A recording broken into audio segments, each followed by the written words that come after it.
नौजवानों की नाराजगी सरकार पर भारी पड़ती जा रही है। जगह जगह गुस्साए नौजवान, आगजनी, तोड़फोड़, बस यही मंजर नजर आ रहा है।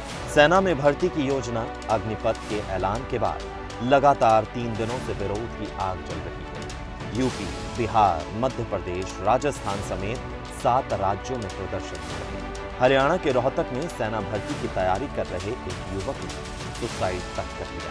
विरोध के बीच सरकार ने गुरुवार देर रात अग्निपथ स्कीम की एज लिमिट पहले साल के लिए 21 साल से बढ़ाकर 23 साल कर दी है। केंद्र सरकार द्वारा घोषित की गई अग्निपथ योजना भारत के नौजवानों को देश की रक्षा व्यवस्था से जुड़ने और देश की सेवा करने का एक सुनहरा अवसर देता है। अग्निवीर हूं, यह उनकी ताजिंदगी के लिए पहचान बन जाती है।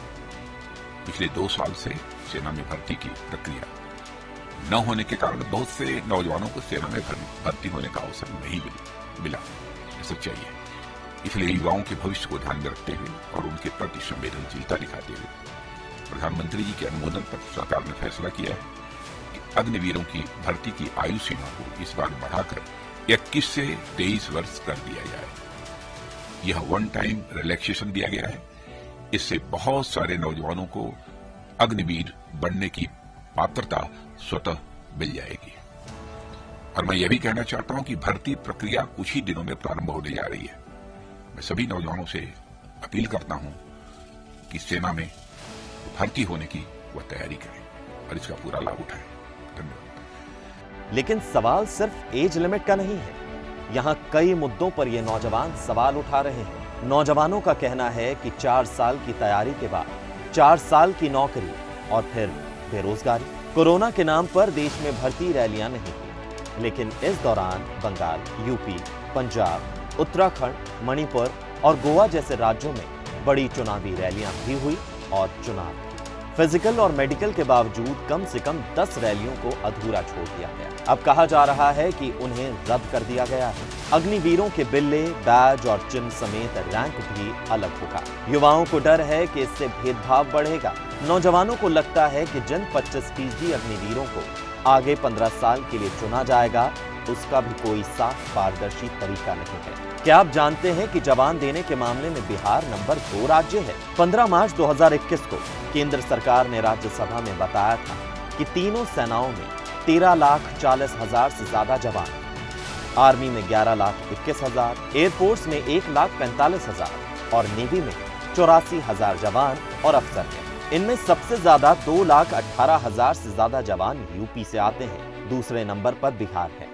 यहां से 1,04,000 जवान आते हैं। यही सबसे बड़ी वजह है कि अग्निपथ योजना का बिहार में सबसे तीखा और हिंसक विरोध हो रहा है।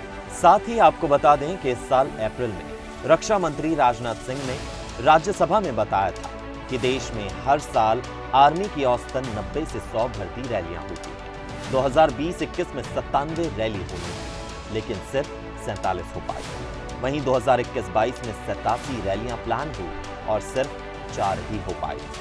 कोरोना की वजह से कॉमन एंट्रीज एग्जाम नहीं हुआ, इसलिए भर्ती भी नहीं हुई। आंकड़ों से साफ है कि 90 से 100 भर्ती रैलियों के जरिए हर साल करीब 60,000 जवानों की भर्ती होती है। इनमें से करीब 40% रैलियां यूपी, बिहार, राजस्थान, हरियाणा और हिमाचल प्रदेश में होती है। हिमाचल को छोड़ दें तो ज्यादा आबादी वाले इन राज्यों में होने वाली हर रैली में 1 से 1,50,000 नौजवान हिस्सा लेते हैं। इस युवा आबादी का एक बड़ा हिस्सा अग्निपथ योजना का जबरदस्त विरोध कर रहा है। एक प्रदर्शनकारी अभ्यर्थी ने बताया, 2021 में सेना में नियुक्ति के लिए आवेदन मांगे गए। मुजफ्फरपुर समेत 8 जिलों के हजारों अभ्यर्थियों ने आवेदन किया था। उनमें से जिन्होंने फिजिकल टेस्ट पास किया, उनका मेडिकल हुआ था। मेडिकल होने के बाद अब 1 साल से लिखित परीक्षा का इंतजार कर रहे हैं। अब तक परीक्षा नहीं ली गई। प्रदर्शनकारियों ने कहा है कि रक्षा मंत्री राजनाथ सिंह ने मंगलवार को इसका ऐलान किया था कि अग्निपथ स्कीम के तहत अग्निवीरों की नियुक्ति होगी, जिन्हें 4 साल के लिए सेना में नौकरी दी जाएगी। 4 साल बाद 75% जवानों को 11 लाख रुपए देकर घर वापस कर दिया जाएगा। सिर्फ 25% की सेवा में कुछ विस्तार होगा। इस नए नियम को लेकर हंगामा व प्रदर्शन कर रहे हैं नौजवान। अब देखना यही है कि सरकार इस नौजवानों की भीड़ को कैसे शांत करती है।